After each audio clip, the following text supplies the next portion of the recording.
అనే అబ్బాయిలు నాకు ఇది ఒకటి అర్థం కాదు. పోరి యాగం చేస్తే మొత్తం లైఫ్ ఏమైనట్టు ఫీల్ అవుతారేమరా, మొత్తం సూసైడ్ దాకా పోతారు.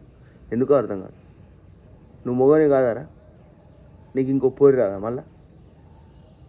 అరే ఒక చిన్న పాటరా లవ్ అనేది, దాని గురించి ఆలోచించుకుంటూ ఇంకా మిగతా జీవితం అంతా వేస్ట్ ఎందుకు చేసుకుంటారా? లే, మళ్ళీ ఫస్ట్ కానీ స్టార్ట్ చేయి. నీ జిందాలో నేను ఎవడెవడు ఇబ్బంది పెట్టిండో వాళ్ళందరినీ డెరెక్ట్ చేసి పడాయి. మళ్ళీ కొత్తగా స్టార్ట్ చేయి. బాగా డబ్బు మీద ఫోకస్ పెట్టు, పోరీల మీద కాదు. వ్యాన్చర్ నిన్ను వదులుకున్న వాళ్ళంతా గిల్ల గిల్ల కొట్టుకోవాలి. గట్టుండాలి జీవితం, ఎదురు నిలబడి బతకాలి. గిదేంద్ర చూత జీవితం. 25 సంవత్సరాల వరకు ఏముండదు లైఫ్. 25 సంవత్సరాల తర్వాతనే ఉంటుంది లైఫ్ అంతా. నువ్వు అప్పటికే పీక్తే ఎవరికి రాలేవు. నేను 25 సంవత్సరాలు పెంచిన వాళ్ళు ఏం కావాలి? గాడుదలు కాసుకోవాలా? నీ చెప్తే అర్థం చేసుకోలేం రావు. కాస్త కొంచెం మెచ్యూరిటీ మైండ్తో బిహేవ్ చేయాలి ఏదైనా. అది ఒకటి చిన్న పార్ట్ అంతే, జస్ట్ అట్రాక్షన్. అది ఆ ఏజ్లో వచ్చేదంతా అట్రాక్షన్లే.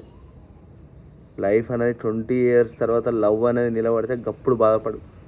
నేను బాధపడితే నువ్వు కరెక్ట్ మెయింటైన్ చేయరావు. దేనికంత లొంగకు, దేన్ని అంత గుడ్డిగా నమ్మకు. ఇవన్నీ గుడ్డిగా నమ్మితే గిట్టే ఉంటుంది లైఫ్. ఎవరి మీద ఎఫర్ట్ పెట్టుకోకు. ఎవడో నడిపించిన బాటలు నువ్వు నడవకు. వాడు ఎప్పుడు పోయేది తెలియదు. ఇదంతా సోది చెప్తానని చెప్పేసి అనుకోద్దు. ఎందుకంటే మస్తు మందిని చూస్తానా ఇట్లా ఉత్తునే జీవితం అంతా ఆగం చేసుకుంటాను. మా ఊరిలోనే వాడు ఏం చేస్తాడో అర్థం కాదు, అయ్యవ్వకు తెలియదు. సడన్గా సూసైడ్ చేసుకుంటే వాళ్ళు ఇన్ని రోజులు అంతా సంపాదించింది ఎవరికి, వాళ్ళు పెంచి పోషించేది ఎవరి కోసం, వాళ్ళు ఎవరి గురించి బతకారు? వాడొకటి చనిపోగానే వాళ్ళ అక్క. ఇక వద్దు, పర్సనల్గా నేను ఎక్స్ప్లెయిన్ చేయలేను. కానీ ఆ బుజ్జి ఎందుకు చనిపోయిందో తెలియదు. ఇద్దరు అయ్యావని ఒంటరి చేసిపోయింది. అరే నీ జీవితాలలో ఏం అనుభవించినా మీరు సూసైడ్ దాకా పోతారు. అసలు అది ఒక్కటేనారా జీవితం? అది ఒక్కటి అసలే కాదు. ఎంత లవ్ ఫెయిల్యూర్ అయినా గట్టిగా నిలబడి బతకండి. వాళ్ళకు మంటలు ఏవద్దారా నువ్వు బతికే బతుకుడు చూసి. వాళ్ళు ఎట్లా రియలైజ్ అవుతారు రా, నీ అసలుతో నీ వదులుకున్న వేస్ట్గా అని చెప్పేసి ఎట్లా రియలైజ్ అవుతారు? నువ్వు దస్తే ఉన్నది ఒక వారం రోజుల తర్వాత గుర్తుపెట్టుకోరాదు. వారం రోజుల దాకా కూడా గుర్తుపెట్టుకోరు. వారం రోజుల తర్వాత నువ్వేవో వాళ్ళేవో అన్నట్టు ఉంటారు. కానీ జీవితాంతం మీ అయ్యావని మస్తు ఇబ్బంది పెట్టినవి అవుతావు. ఈ సోదా అంతా ఇక్కడికి అయిపోయింది. కానీ వెరీ వెరీ గుడ్ మార్నింగ్. ఇట్లా మార్నింగ్ లేచేసి అట్లా నాకు తెలిసిన 4 ఎక్సర్సైజ్లు అయితే కంప్లీట్ చేసుకున్నా. బాగుంటుందా? నా బంగారానికి మార్నింగ్ అట్లా స్వీట్ దోశ చేసినాం. చాలా బాగుంది. నాకేదో ఇస్తాను వస్తుంది. నాకు అది కావాలి. అవునా? బాగుంటుందా? సరే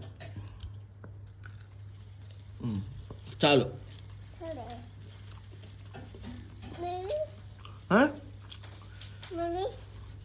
నాకు ఐస్ క్రీమ్ కొనిస్తావా?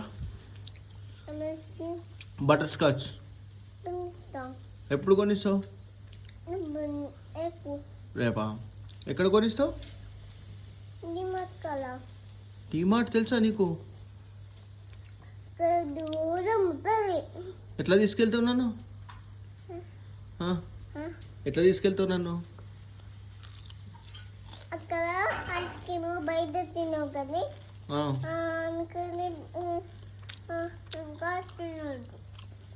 సరే తినా. నువ్వు చెప్పినట్టు తింటా. చెప్పినట్టు తిన్నా వద్దా? నన్ను ఎట్లా తీసుకెళ్తావు? బైక్ మీద తీసుకెళ్తావా, కార్ మీద? Thank you.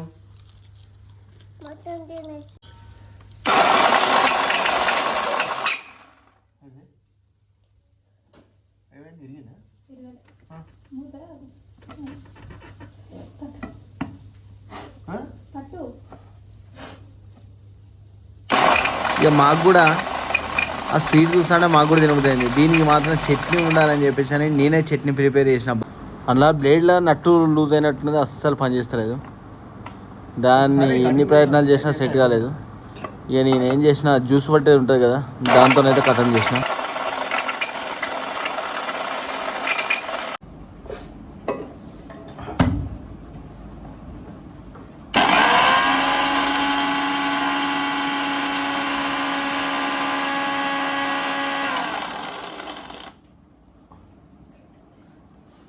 పెరిగి ఇప్పుడే అన్నా స్పూన్ మంచిదే.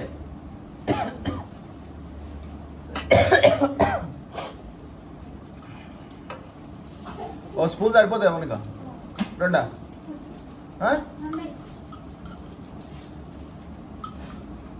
అంటే ముద్ద ముద్ద కదా ఇప్పుడు. చాలా చాలా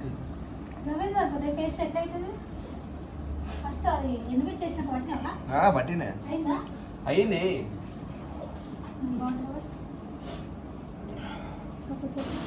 గిన్ని కష్టాలు ఉంటాయి ఈ చట్నీ వేయాలంటే. గింత కష్టపడి చేసినందుకు చట్నీ మాత్రం బాబా ఏమనిపించిందా, వస్తున్నది చట్నీ అయితే.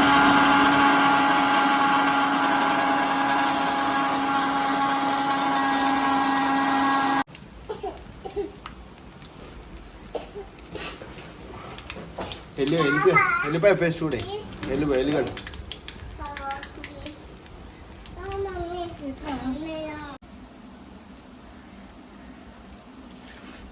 మాడిపోతున్నాయి ఏమో.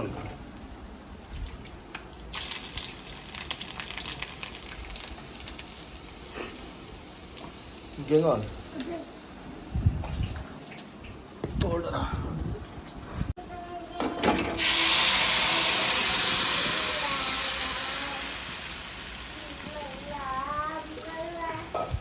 అబ్బా చట్నీతోనే వచ్చిందబ్బా టేస్ట్ అంత బాగుంది.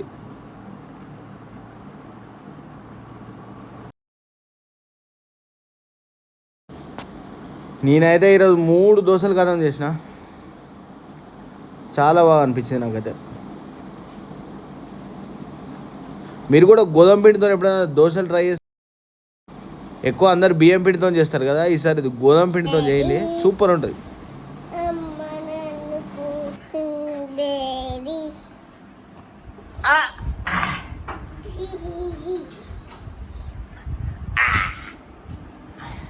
నువ్వు దోశ తిన్నావా?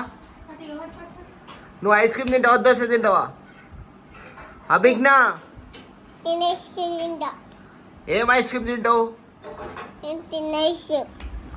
బటర్ స్కాచా, చాక్లెటా, కోన్ ఐస్ క్రీమా, వెనిలా ఐస్ క్రీమా?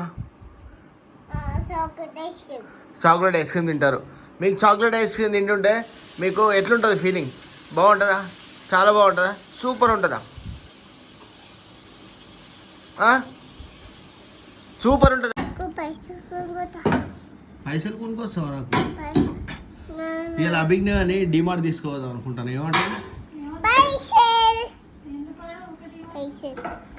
డిమార్ట్కు ఇలా అక్కడ ఒక గూడ్స్ బండి ఉంటుంది కదా, దాంట్లో కూర్చోబెట్టుకొని డిమార్ట్ మొత్తం తిప్పుతా. ఏమంటావు?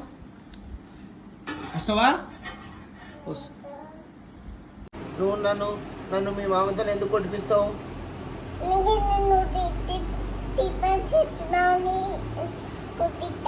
నేను తీట పని చేయను, మంచిగా ఉంటా, నువ్వు చెప్పినట్టు తింటా. సరేనా? వినాలే?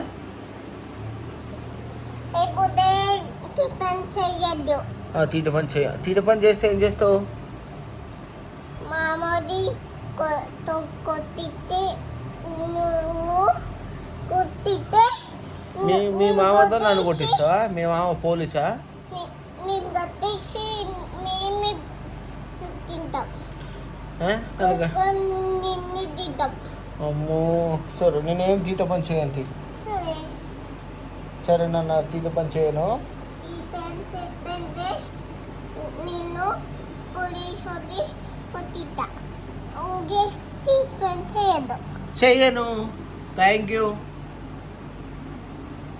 Hi friends.